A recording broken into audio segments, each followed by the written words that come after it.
So we will discuss about three types of load. One is load in the sense it is a type of load we use for at the end of a transmission line. The first one is open circuit load. The second one is, obviously you can expect, it is short circuit load. And the third one is a match load.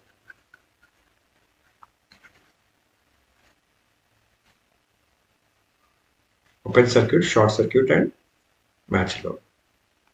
We'll see the first one,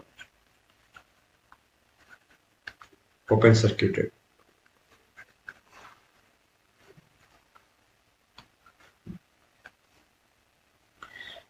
Just I'm drawing the transmission line to represent that a two-wire line.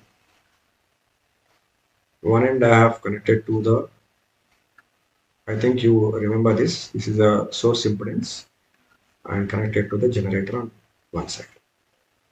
Okay, and the other end it is not connected, it is open circuit. Okay, this is how I am describing the open circuited load. There is no load connected, indicates that it is an open circuit load. Now, can anyone tell me, like in the case of an open circuit load, what is ZL?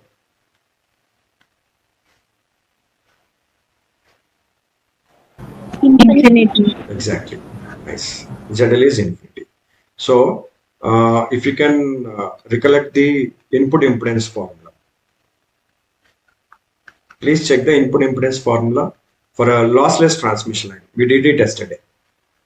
For a lossless transmission line, see the formula of input impedance. Z0 into ZL plus JZ0 tan of beta L right by J Z0 plus JZL tan beta L. Okay, so this is the input impedance we derived for the lossless transmission line. Now see that here for an open circuit ZL is equal to infinity. I can't directly substitute ZL is infinity here. So what I'll do is, for simplifying it, I just divide the numerator and denominator with ZL. So Zn will be equal to Z0 into, dividing it with ZL, you'll get 1 plus J Z0 by ZL tan of beta L by Z0 plus ZL plus J tan of beta L. Got it? Now, Yes. substitute ZL is infinity for this open circuited transmission line. What happens to the terms Z0 by ZL here? When ZL is infinity,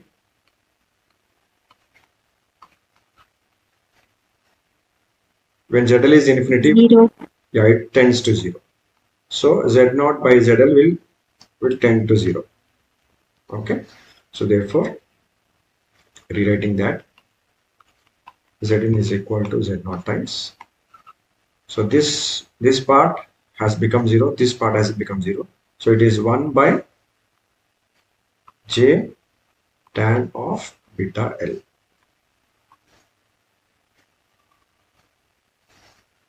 And 1 by tan, I can write it as cot. So Zn is equal to Z0, and this J comes into the numerator as minus J cot beta L. So Zn in the case of open circuited transmission line, I am now writing it as ZOC. OC representing the open circuited transmission line or open circuit load is JZ0 cot of beta L.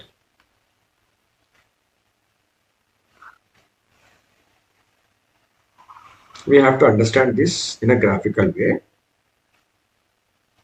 Clear till this point?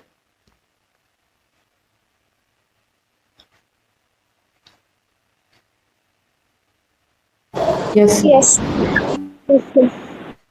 Now this graph is with respect to beta L, since it is varying here, beta L and ZOC. And here I am taking the divisions of pi by 2. Pi, 3 pi by 2, 2 pi, and so on.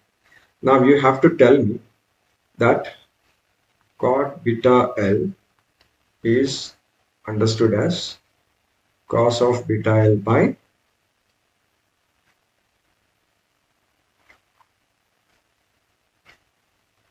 sine of beta L. Okay. Now, when this beta L is 0, what happens?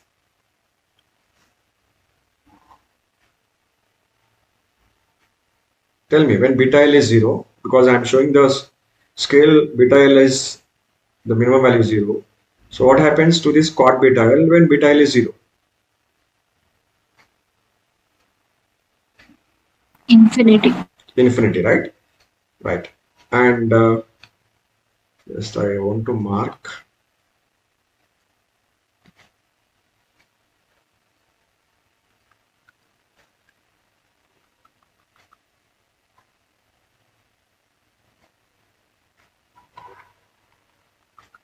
Okay. So cos beta L or cot beta L is becoming infinity when beta L is 0.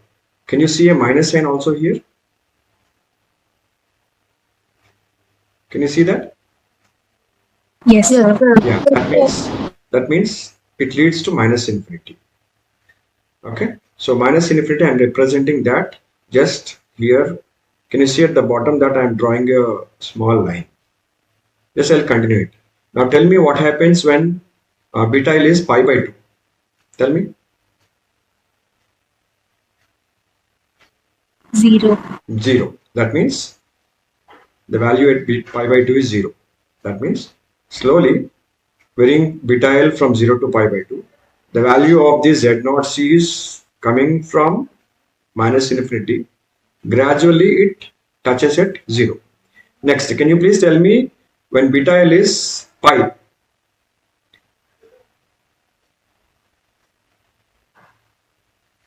Yes, you can tell me. What happens when beta L is pi? Infinity. Right? So when beta L is pi, you can see that sine of beta L is 0. And what happens to cos beta L now? Infinity. Cos Minus 1. minus 1. Okay, so sine beta L, because of that becoming 0 and cos beta L becoming minus 1, it is leading to minus infinity. But already you have minus sign here. Finally it leads to plus infinity. Got my point? This is how Yes. it varies. Okay, the ZOC in between 0 and pi, depending on the value of beta L, it varies from minus infinite, gradually touches 0 at pi by 2 and reaches infinity. The same happens even in between pi and 2 pi. 3 pi by 2, it is obviously 0, that is clear.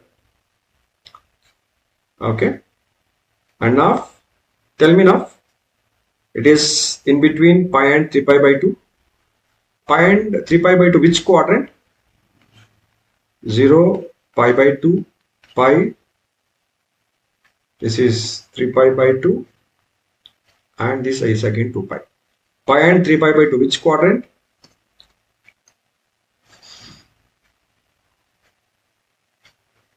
Third quadrant. Third quadrant. So tan is positive, cot is positive, right? Am I right? Yes, sir. So that means cot is positive, but because of this minus sign, it again leads from minus infinite, gradually becomes 0 at 3 pi by 2 and it goes to infinity. 3 pi by 2 to 2 pi is representing the fourth quadrant. Fourth quadrant, cot is negative. This is how you get a positive infinity. Hope you got how it varies. Yes, sir. Okay, just I want to tell here one point. If I'm using an inductor, Okay. How can you represent its reactance? Inductor L. How could you represent its reactance? J omega L. Nice. It is J omega L. Okay. And if I use a capacitor, 1 by J omega. 1 by J omega C its reactance. That means, so whenever we observe that impedance is a part like R plus J times reactance, when reactance is positive, that is indicating that it is having some inductive properties. Okay.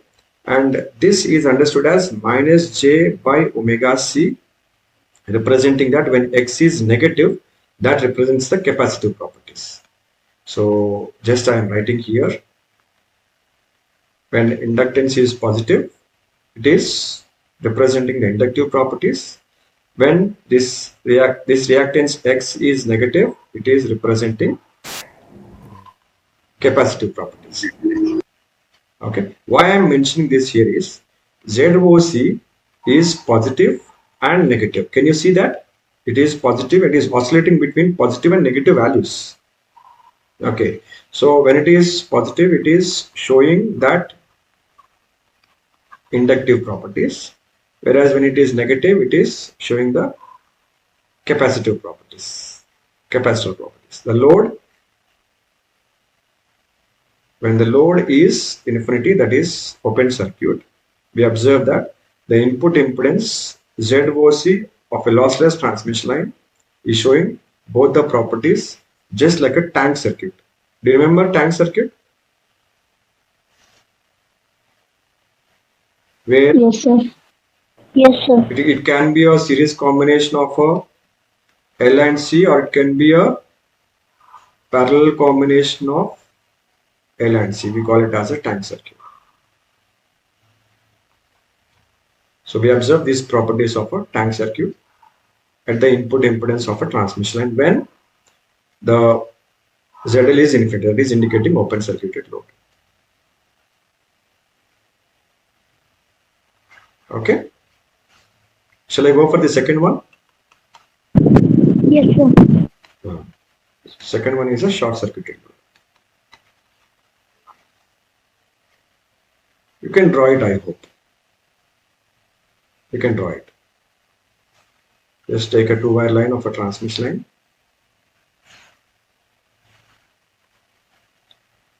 One end connected to the source and the other end should be properly terminated. It's just a short deadline.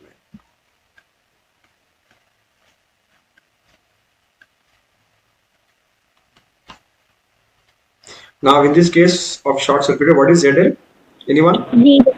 Nice. 0. ZL equal to 0. So now we will find Zn in this case. Again, write the formula for a lossless transmission line.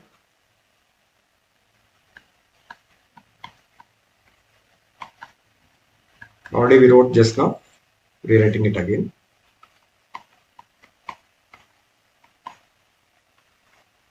You can directly substitute ZL equal to 0 and tell me what happens.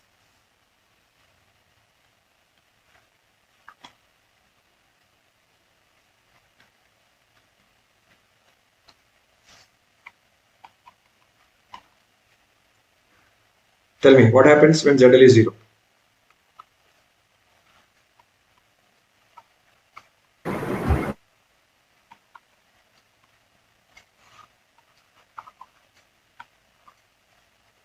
And you can cancel Z0, and the answer is Zn. In the case of short circuit, I am writing it as ZSC equal to JZ0 tan beta.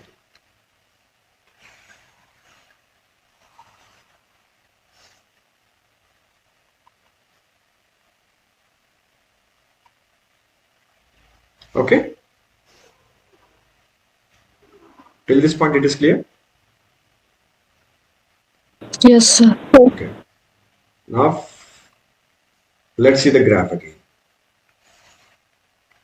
beta L short circuit. Again, we'll take the same steps of pi by 2.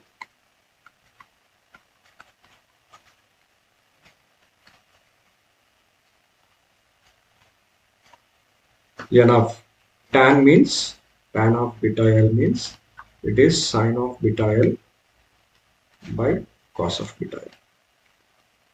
Now, what happens when beta L is 0? What happens to tan beta L?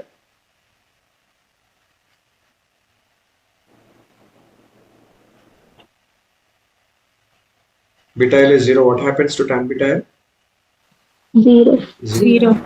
At what values of beta L it becomes 0? Positive. At pi it becomes 0 or not? Yes, sir. At 2 pi, Yes, sir. at 2 pi also it becomes 0, right? Now when it becomes infinity, when tan becomes infinity, Pi by 2. yes. So go for marking of the steps at pi by 2. Okay, and the graph will be like this. So it starts from 0, and 0 to pi by 2 is representing the first quadrant where all functions are positive. So gradually it tends to infinity. Clear the first curve from 0 to pi by 2? Yes, sir. Yes. Now from pi by 2 to pi is a second quadrant. Pi by 2 to pi is a second quadrant. Pi by 2 to pi. And here only sine is positive. Cos is negative. That means it leads to a negative value. Am I right or wrong? This leads to a negative. Yes, sir. So therefore it comes from minus infinity, slowly settles at 0 at a value of beta L equal to pi. And third quadrant from pi to 3 pi by 2, tan is positive. So it gradually at 3 pi by 2 it leads to positive infinity. And again this continues gradually from negative to positive. Maybe if I can extend for 5 pi by 2, if I can extend that for 5 pi by 2, that leads to again positive like this. Got it now?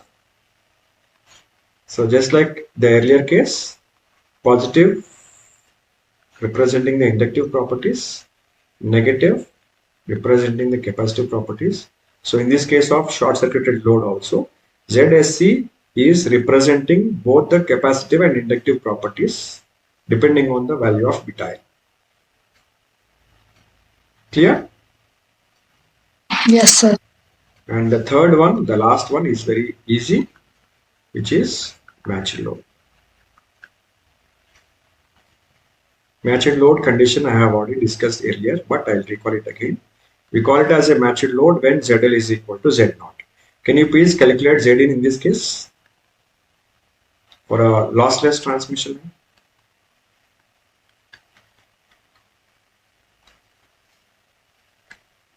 Z0 into ZL plus JZ0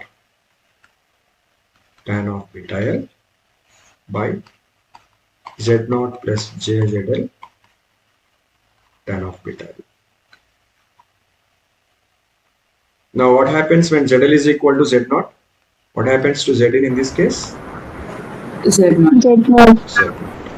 That's it. So we say it as a matched load where Zin is equal to Z0, and matched load means it satisfies the maximum power transfer theorem.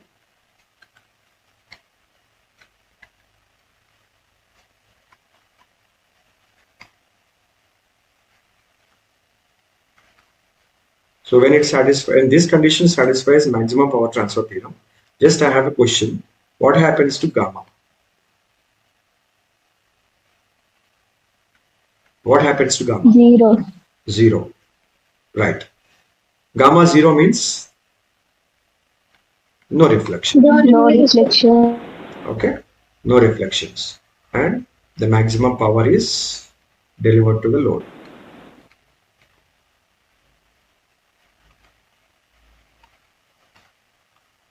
Okay, clear? Yes, sir. Can you please recollect the formula for ZOC? Minus JZ0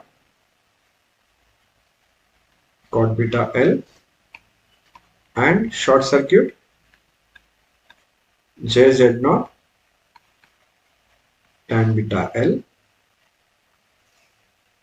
Please multiply these two ones, ZOC multiplied with ZSC, minus JZ0 cot beta L multiplied with JZ0 tan beta L.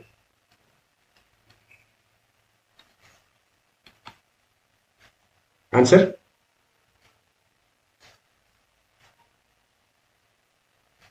Cot into tan is 1. J into minus J is 1. Z0 square. Right. So this is a very famous formula that you have to remember, that when I multiply ZSC and ZOC, you'll get Z0 square. And if you know ZOC and ZSC, you can easily calculate the characteristic impedance using this formula. Very important result that you have to remember. When you know the open circuited input impedance and the short circuited input impedance, then the root of the product of these two will give the characteristic impedance. This will be used in problems. Okay. So just recollecting. So types of load depends on the one end of a transmission, whether it is open, short, or matched load. Open circuit means ZL is infinity. For that, we have calculated the input impedance of a lossless transmission line, and we observed that it is minus JZ0 cot beta L.